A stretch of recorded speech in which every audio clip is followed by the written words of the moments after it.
This lesson's about just trying to complete or be. This lesson's about trying to. All right, morning all. This lesson's about.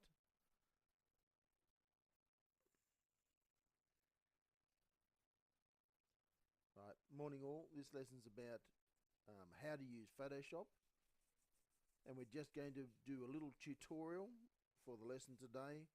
Students did it on Friday, but this is what they did, and I'll put on here or tell the staff member when to stop, and you could do the exercise. So first of all, what we really want you to do is find Google.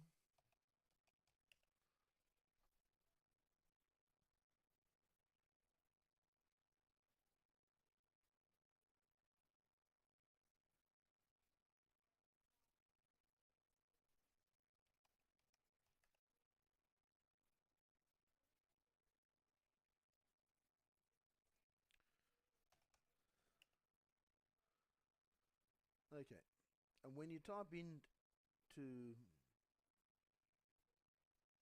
right, good morning students, on Friday, a lot of us have already done this exercise, and what, if you won't hear in the class, we're just going to show you what we did, and I'll show you a little tutorial. The main purpose of this is just to begin to learn how to use Photoshop. So first of all, you need some photos. If you have your own, fantastic. We need them to be a fair size or large. So I'm going to show you how to find photos on the internet first without having to find your own at home. Later on in this course, you'll certainly have to take your own photographs and develop them. So we'll just begin by, I'm just using cars. You can pick any topic you like. So if I type into Google cars, what you should have up the top of your screen is a little set of, I suppose, guides in Google to allow you to search, okay, for other things. Now what we're using here is we're trying to find large photographs of cars. So you should click on Tools, click on Images, okay. All the images with the cars come up. What we want to do is select certain type of images. If you go to Tools, you'll notice that you get an option here, and we are after images that are larger than 2 megabytes. So it'll resort, and therefore on the screen you'll have a decent sized images. I'm just going to be back up to here. This is the image I used on Friday. I might pick something else. I'll pick this one here. It's a fair size. I'm going to try and visit the page to see if I can get the original. I'll just wait a few moments and see what comes up. That's not good enough. See if I can just view the image. They tell me, looking at this, that it's a fair size. I want to download, look, any image up around here, but you normally right hand click and download an image. And you want to save as, so you know where it's going. I'm just going to put mine on the desktop. You save yours in the movie. Sorry, in your picture file, or in your, you'll have a file down here on your drive with your name in it. So save, make a folder, and then save all your pictures into there. So I'm just going to save this one just on the desktop for a moment. And I'll just open that.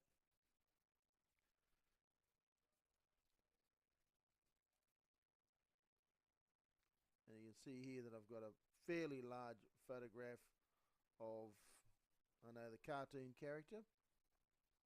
Okay, so what we want you to do is download 10 pictures that are large into a folder that you've created.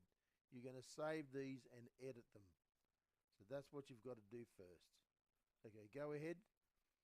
Staff, you might stop the film now. And the students that are engaged in that activity, please. To stop when they've all had a few minutes, restart this video.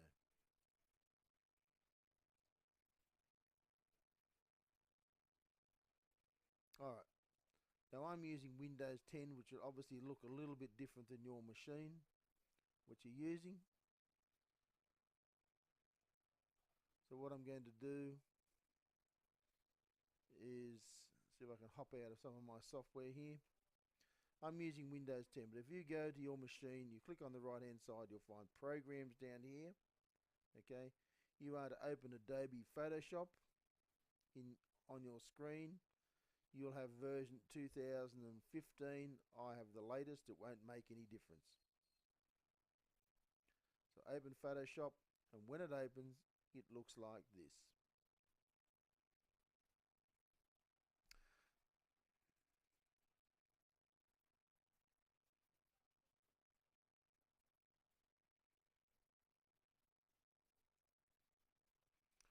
So in the latest version, this is what it looks like. Not to worry, you can see that some of my photographs I've just been playing with. On the right hand column here, you'll have probably a little window. I'll put one there just for me so you know what it looks like. This is what you'll have. You won't have any of this because this is a new version.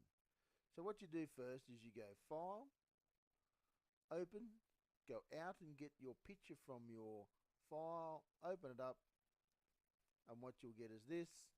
And again, you should have, I'll just turn on my layers so you can see it. You might have a little window over here to the right. Okay, on my machine I can open and close this, so can you, but yours will stay open because it's easy to use. So what we're going to do is we're going to change the color of the car. And this is done by Image, Adjustments, Replace Color. Everybody find that and do that now. You can stop the machine. I'll stop this video at the moment and let everybody just find that.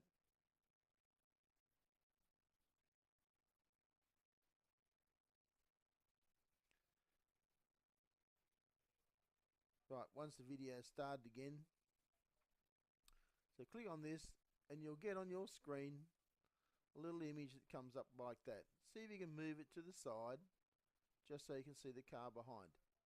It doesn't really matter, but this is what you're going to see. Now when you come over here, you can see that if I tick on a color, you can see that the little picture here, the black, okay, comes up with almost a picture of the car. I tick away here, you can see the different spots all over the car, just highlight.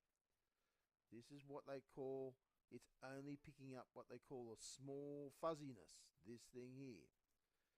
It actually is a spectrum or a band of red color. So I'm just going to click on the bonnet. And if I push this up more and more and more, what's it picking up is everything that it thinks might be red on the car. The higher you go, the more red it picks up. So it's a little bit like if you ask somebody bring red paint, everybody has a different version of what red is. This machine's picking up all the versions of red, and this is only one version of red. So down we go, red. Now there are two ways to change the color of the car. I like this way where you just click on this little color palette. You click on that and you'll get an option of colors come up on your screen. So I'm just going to change this car to green. I click on here, I click green, I say OK, and you'll notice that my car has become green, or your car, or your fish, or whatever you have has become green. I think to stop the video and let everybody play for a while to see if they can change the color of their car. Use this, and you'll notice that all the color change. I'll take it right up to 200. I just say okay, I'm happy with that. Right, everybody try that.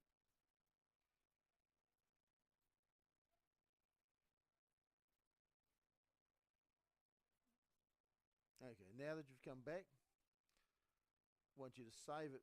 Save as, change the name of the file. I've done it here, save. Pick any one of these and just say OK. So what I've got on my front screen of my computer or in your folder, you'll have a red car